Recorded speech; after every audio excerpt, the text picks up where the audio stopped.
Our Lady of the Rock is not part of this campaign, but when Father Francisco called the monastery to see if someone could come speak about religious life, we were happy to respond and to come. And Bernie did a lot of the arrangements for me to get here, to get rides, for me to stay with different people.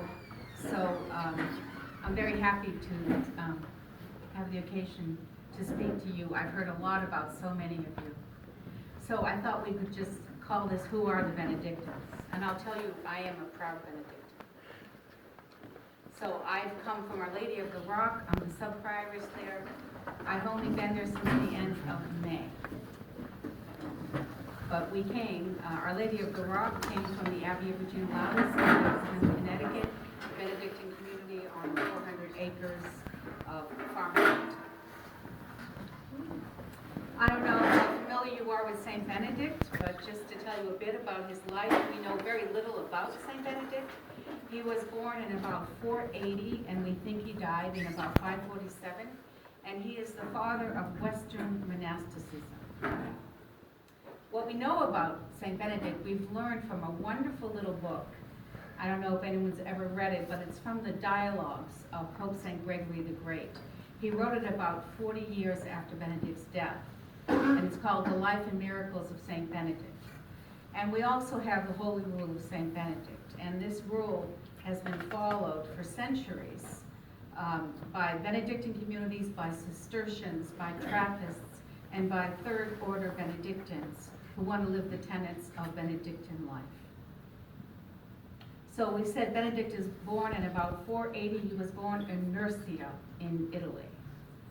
Now what was going on at the time of Benedict's birth and his youth? In 410, Alaric and the Visigoths had invaded Rome. And in 429, Genseric and the Vandals had sacked northern Africa. And during the siege of Hippo, St. Augustine died. In 433, Genseric and the Vandals also attacked Rome, and in 452, Attila the Hun crossed the Alps into Italy. So Benedict was born in this time of utter chaos. If he was born in about 480, this is what was happening to the Roman Empire in the year 500. Pope St. Gregory the Great said, the world was overturned by a tremendous crisis of values and institutions caused by the collapse of the Roman Empire, the invasion of new peoples, and the decay of morals. He called Benedict a luminous light. Now Benedict, when he was about 18 to 20 years old, as was the custom of noble youth, he'd gone to Rome to study. But when you see the conditions of Rome and what was going on at that time, he didn't want to stay in Rome. So he fled to the country, to Subiaco. So just imagine, you've gone to college, your parents have sent you off to school, maybe you've gone to Washington State or to the technical college in Bellingham, and suddenly you say, thanks Mom and Dad, but I'm leaving and I'm going to go live in a cave. And that's what he did. So he was in Subiaco, and he lived for 3 years by himself in a cold, dark cave. A Benedictine abbot named Cuthbert Butler in 1919 was in England, and he himself was one morning in a cave, and he was looking out at the sunrise, and he suddenly thought about Saint Benedict, this young man in a cave in the 6th century. And this is what he wrote. These were his meditations, thinking of the young Saint Benedict. One morning in the early spring of the first year of the century, I was standing at a cave, looking out into the darkness that still enshrouded the scene. And as the features of the landscape gradually took shape, my thoughts went back to a youth who just 14 centuries before had passed the years of opening manhood in that cave.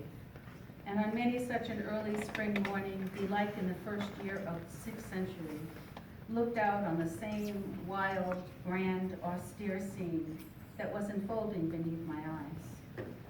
And the thought of that youth, that boy, arose in my mind, what he could have been like, who had the courage and the strength to live for 3 years in that cave, feeding his young heart on God alone.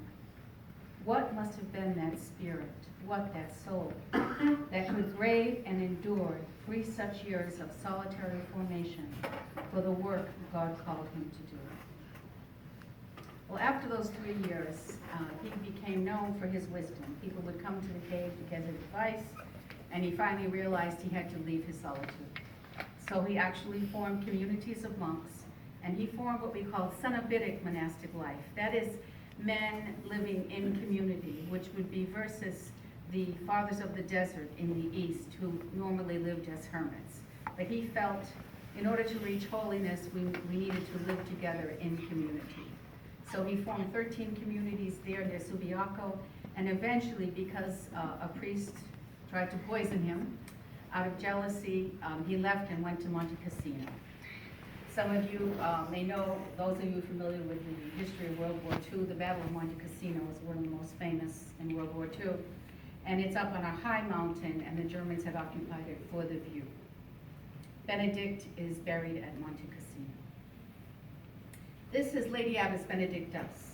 She is the foundress of Regina Laudis, the monastery from which I came, from which Our Lady of the Rock was formed. Lady Abbess was an American who spent most of her life in France. She went to the Sorbonne in Paris, and she became a doctor of philosophy, did a doctorate in St. John of the Cross, and then went on to become a surgeon. Very soon after her residency in Paris, she entered this ancient abbey of Notre Dame de Joie in 1936.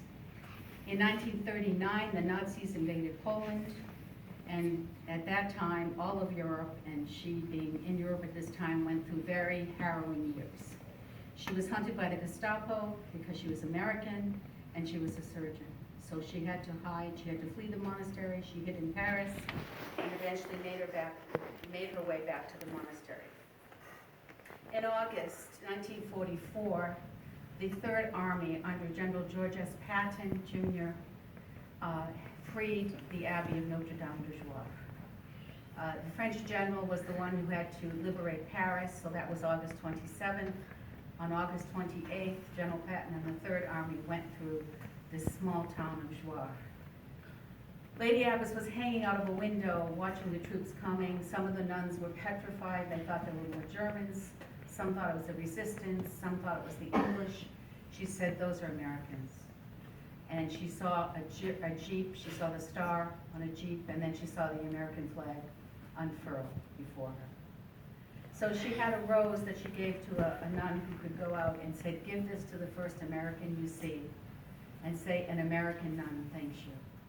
And it was at this moment she had an inspiration that had never come to her before to start a Benedictine monastery in the United States to thank the Allies for helping to liberate Europe.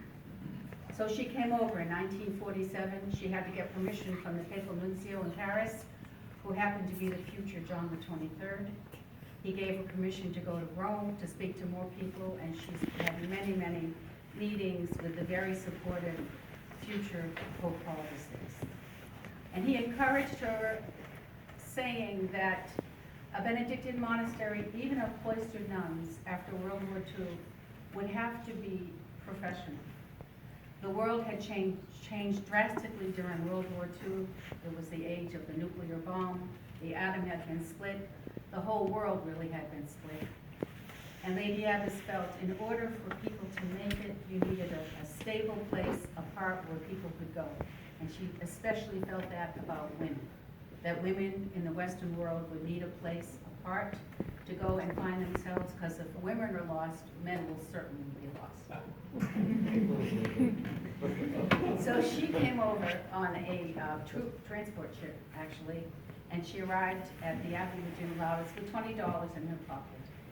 And it just so happens that General Patton's granddaughter, Mother Sub-Prioress Margaret Georgina Patton, is a member of my community. But Lady Abbess was never one just to stay still.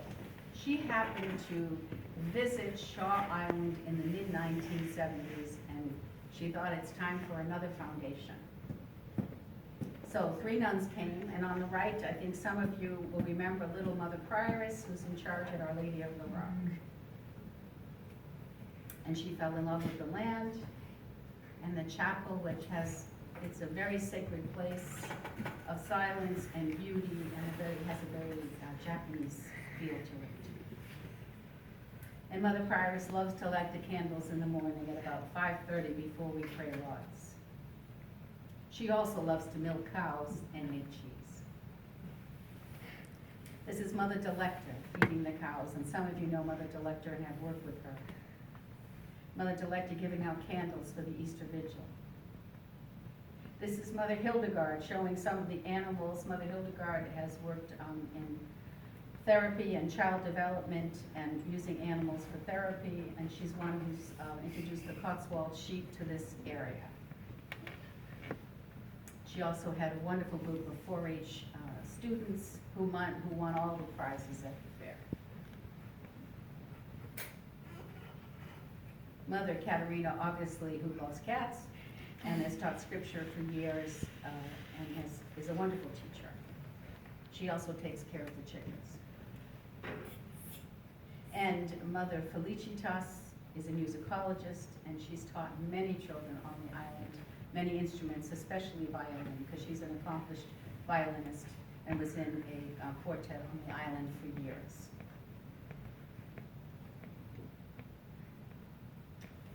Pope Paul VI named Saint Benedict as the co-patron of Europe. And this is what he said about the Benedictines. Saint Benedict, with the cross, the book, and the plow, Christian civilization was carried principally through Saint Benedict and his disciples to the peoples who lived in those lands which stretched from the Mediterranean to Scandinavia and from Ireland to Poland. With the cross, that is the law of Christ, he strengthened and developed the institutions of private and social life. Through the work of God, that is, through the careful and assiduous conduct of prayer, he taught that divine worship was of the greatest importance in the social order. And the work of God is what we call praying the divine office in the chapel, 7 times a day and once at night.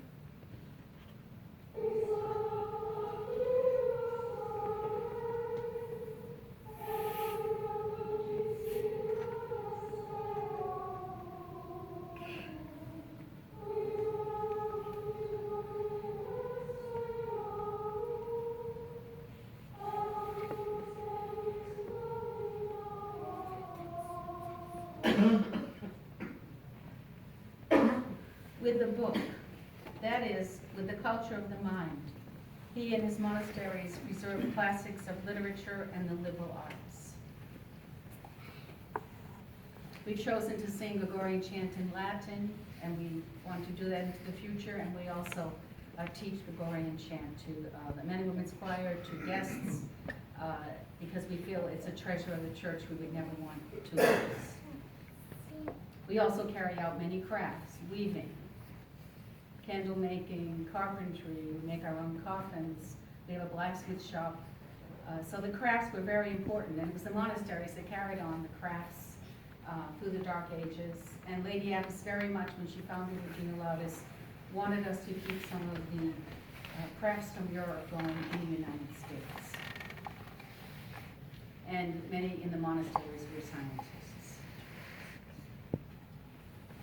And lastly, with the plow, that is, through agriculture, he changed the waste and desert lands into orchards and delightful gardens, and joining work with prayer in the spirit of those words, ora et labora, he restored the dignity of human labor.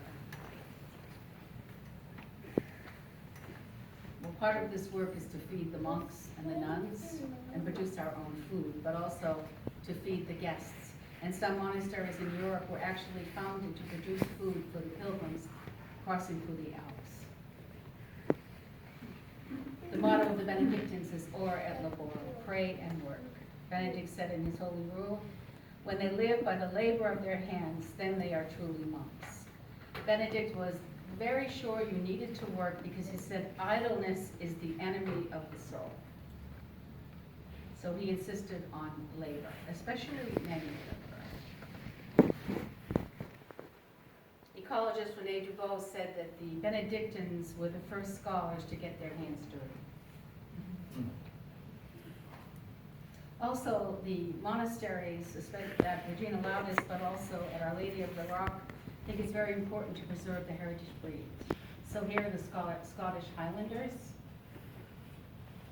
Mother Delecta doing some of her reading with one of the Jersey cows. At Regina Laudis in Bethlehem, these are Dutch belts. They're a wonderful dairy cow. And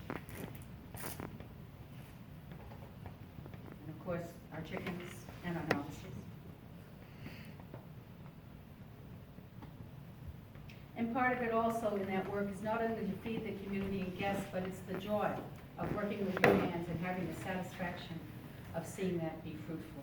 We try for every person who enters the community to find something that she loves to do. Of course, everyone has to clean the house and do the dishes. But there's one thing that you're hopefully good at that you can develop, and we encourage that. In the older days in religious life, it was do whatever you're told to do and, just grind your teeth and bear it. And we think if you're unhappy, that's not going to help anyone.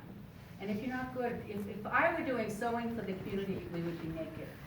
It's better to put someone who loves to cook in the kitchen. So we want to be fruitful. And this is how Mother Ozan talks about what she does. She's an arborist. My background was in fine arts, and I was a landscape photographer. And my take on it is that I fell in love with my subject and ran away with it. And so I started working in various capacities in the land. This is a medium-sized sugar maple that I'm going to be basically maintenance pruning, taking out some dead wood, some crossing limbs. There are some old telephone wires up there I want to get down. And just basically looking out for the health of the tree and its long-term stability.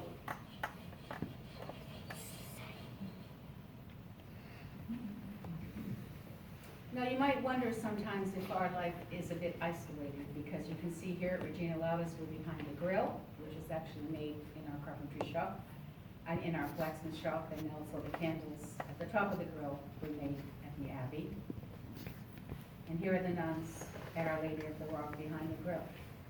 And we've been blessed, Our Lady of the Rock has made 300 acres, Regina Laudis 400 acres, working farms. Is this just, us taking the fruits of the land for ourselves, or how are we giving back? Now, Pope Emeritus Benedict, when in his book, The Ratzinger Report, in 1985, he talked about the flight from the world. And that was traditionally, classically called the fuga seculi, the fleeing from the quote secular, flight from the world. And he said, and that's basically when you enter a monastery, you're supposedly fleeing the world. But in too much of the contemporary theological production, there is an insufficient understanding of spiritual interiority.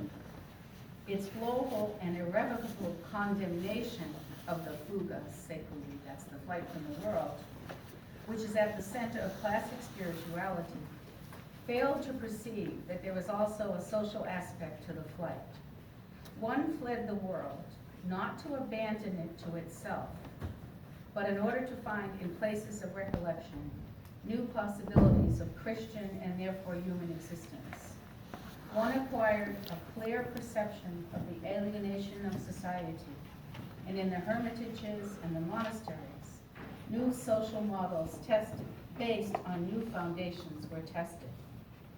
Oases of true life arose in the desert. One gathered fresh hope for the salvation of all. So you go apart, you climb the mountain to get another perspective, but then give that back to the world. And how do we try to do that? Well, at Regina Laudis we have a theater, and many young people participate in that. We also invite many universities that come for work days, and here they've been chipping. This is a group, we have a physicians community, the Contemplative Medical Center, a group of physicians, a core, they sponsor retreat days for residents and interns from med schools in the area, and it's important for them to have a place where they can come apart, pray, work together, and talk, and share some of the things on their minds that they cannot share publicly in the lives that they lead. So this is a group of physicians. And we have internships. These are interns at Regina Laudis, but Our Lady of the Rock also has interns that come, men or women. We like them to come for a year, sometimes a summer, and they get to try things they've never done before. It's also a help to the community. And besides learning agricultural work, they can learn Gregorian chant or Latin, or we can have foreign students and they want to learn English. And I hope perhaps someday some of the young people in this room might be interested in an internship, either at Shaw or maybe Connecticut. They learn how to drive oxen, blacksmithing, chainsaws. Here, milking, and this is Blueberry. She's our Jersey cow that just had a baby in September, and she's from the Twin Brook Creamery, and she's had a calf, and he was born on the Feast of St. Matthew, so his name is Mateo. And one of our interns is milking his mother. These are interns from Our Lady of the Rock. And this is these poor, unsuspecting guys who are on bikes. They stop by on their bicycles, and Mother Felicitas put them to work in her herb garden. We're good at that. And here we have a group of priests and seminarians that, and deacons that come to the chapel. Again, it's a place apart where they can come and meet and hopefully get refreshed to go back to their work. And these are oblates. They would be third order Benedictines, committed to Benedictine life and to Our Lady of the Rock. And I think you might recognize this scene. This is when suddenly everything changes and tents are raised. And in they come, fernward, I think from here, St. Peter's, from St. Joseph's, from parishes in this area. The young people come, and they come with trucks, cooks, tents, and stay for at least 4 days. And they do the hay, which is a big help to the community, and many projects with very, very dedicated adults. And the community loves having the young people come.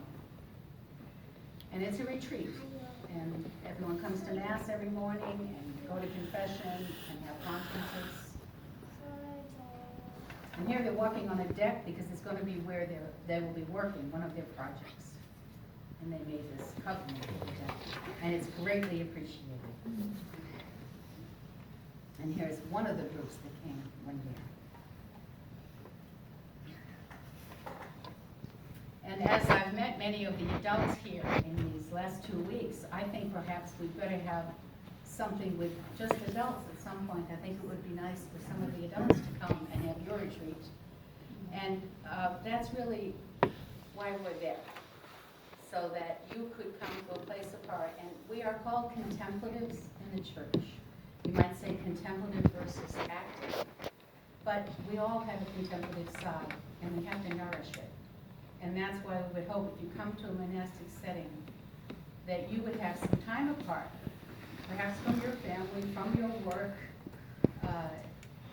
to get a new perspective, to go up the mountain, look around, and hopefully go home more peaceful and more aware.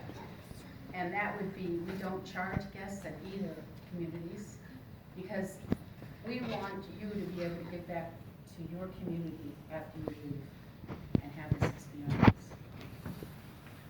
And I want to thank Father for inviting us, for Bernie, for coordinating it, for Frank and Kathleen, who are my wonderful drivers today. They had a choice of making a dessert or picking me up. So I won out in the end. And Joanne and Jeff for giving me hospitality tonight, for Bambi, who helped coordinate, for Jason, who gave me a ride yesterday, and now it's Tony tomorrow. And thank you for listening.